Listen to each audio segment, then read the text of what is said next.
All right, what's going on, everyone? Let's talk about the HIMARS strike that is all over the news right now. It's likely the deadliest Ukrainian strike since the sinking of the Moskva, the flagship of the Russian Black Sea Fleet, back in April. Right now, Russia has publicly stated that the death toll is 89, but that's probably on the low side, and we'll get into some of that here. So, at a high level, the strike was carried out in Makivvka, which I hope I'm not mispronouncing too awful bad. That's in Donetsk province, an area of Ukraine currently occupied by Russian forces. And just a few minutes after midnight on January 1st, rounds began impacting a school that was being used to stage Russian forces, pretty quickly turning it into rubble.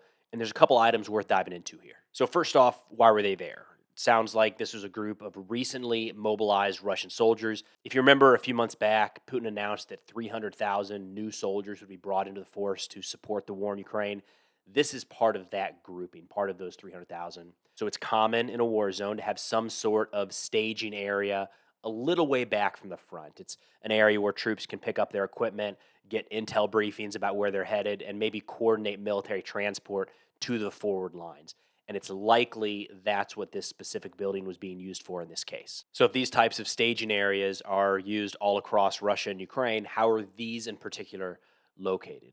The estimates were that this grouping was around 600 total Russian soldiers. So we're talking about a battalion sized element, really. Reports from locals in the area say that the troops had moved into this building about 2 weeks prior, and their deputy commander, who was also killed in the strike, had been actively looking for a new location to house his troops. There's pros and cons here about like when your forces should be tightly grouped together versus dispersed out. It's the kind of thing a commander has to decide on the ground based off of information available. So when they're all grouped together, it makes it a lot easier to communicate, to pass out equipment, get them ready to move out whenever that's needed, or even in some cases, keep them out of trouble. The downside, of course, like we saw in this strike, is that it makes for a pretty tempting target when an entire battalion is essentially housed in one building. Another big question here is how did that building go up so fast? If you look at the before and after pictures, there's nothing left. And technically, an artillery or HIMARS strike could do this sort of damage without some sort of secondary explosion, but it's tough. Reducing a building this size down to rubble with just rockets would take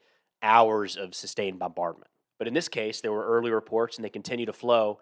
It wasn't just Russian soldiers being held in that building, but at the very least, gasoline and some sort of munitions. So when those rockets started impacting, there was a massive secondary explosion in some of these fuel and ammo staging areas that helped to bring the entire structure down. Now, it does sound like this strike was carried out with between 18 and 24 rockets, maybe even more, which is a sizable attack, but nowhere near the volume needed to reduce a building of this size completely to rubble.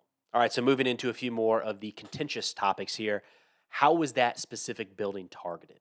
Right after this strike happened, stories started to come out that the reason the location was identified is that the mobilized soldiers, against what they were told, turned on their cell phones to call home at the start of the new year.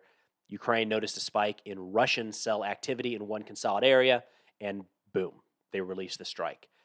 But it's starting to sound like that story might not be totally accurate. Cell phone targeting has been a thing in this war. It's nothing new. Both sides are doing it and know about it. But it's been standard practice for a while now for Russian troops to, at the very least, ditch their Russian SIM cards when they cross into Ukraine, if not have their phones confiscated altogether. But even if they did break protocol and they all smuggled in Russian SIM cards and all turned their phones on at the same time, this building is in a pretty populated area. For Ukraine to carry out a strike of this magnitude just based on cell activity, it's pretty risky. That really opens the door for accidentally blowing up a building full of civilians. It sounds like the more likely scenario is pro Ukrainian partisans on the ground pass that information back to Ukrainian forces for targeting. Reports have been saying that these troops are in that building for 2 weeks, which is plenty of time to pass that data, confirm it with a drone or other human resources on the ground, and wait to carry out that strike until the middle of the night when most of the troops would be inside asleep. Moving on to the last item here, death toll. So, right out the gate, Ukrainian sources had the death toll as high as 4, 5, 600, which would definitely be on the high end. But even within a day or two of the strike, the Russian Ministry of Defense put out that 63 had been killed here. But that seemed a little low. Yesterday, January 3rd, Russia increased that number to 89, but it's probably still not totally accurate. Again, this was in the middle of the night when most of the soldiers, if not sleeping, were at least inside the building. The building went up fast with those secondary explosions, and they're still today clearing out some of that rubble. Who knows how many Russian soldiers are yet to be pulled out from this rubble? And with an explosion the size needed to bring down that building, there's probably a fair amount who can no longer be identified. The response inside of Russia is still playing out, but most of the internal Russian criticism I've seen has to do with why so many soldiers were grouped together along with munitions that close to the front. They say the lesson that HIMARS could strike these locations well behind the front line should have been learned long ago.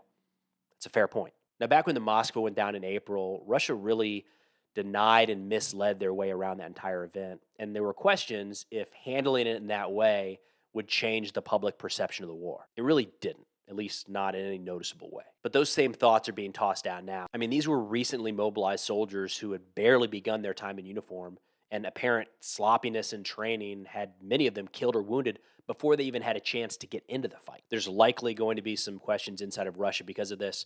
Who knows how it plays out? Keep in mind that this is something that played out just over the last 2 or 3 days here.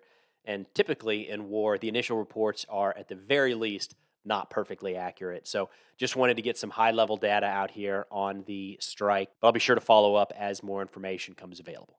That's all I got for now. I'll see you all next time.